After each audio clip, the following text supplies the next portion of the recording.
Most wanted person na naharap sa kasong pagpaslang huli sa manhunt operation sa Pandacan, Maynila. Habang dalawang holdupper din ang naaresto sa Sampaloc.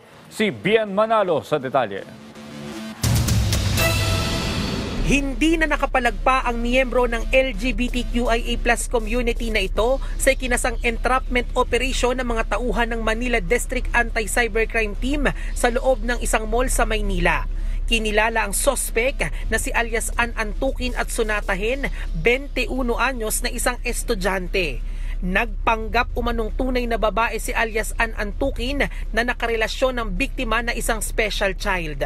Ayon sa ina ng biktima, nang hihingi umano ng pera ang sospek sa biktima at kapag hindi nagbigay ay tatakuti na ibabahagi sa kanyang mga kaanak ang mga sensitibong larawan nito.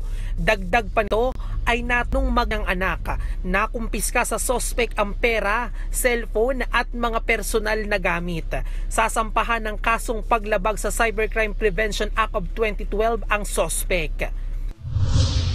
Wala nang kawala ang lalaking ito sa manhunt operation ng mga tauhan ng Anti-Terrorist Section ng National Capital Region Police Office sa harapan ng isang mall sa Pandacan, Maynila. Kinilala ang sospek na si alias Melvin, 48 anyos, isang driver technician at residente ng Makati City. Kabilang si alias Melvin sa listahan ng most wanted person na nahaharap sa kasong pagpatay. Arestado ang dalawang holdupper ng mga nagpapatrolyang pulis ng Manila Police District sa kahabaan ng Espanya Boulevard sa Sampaloc, Maynila.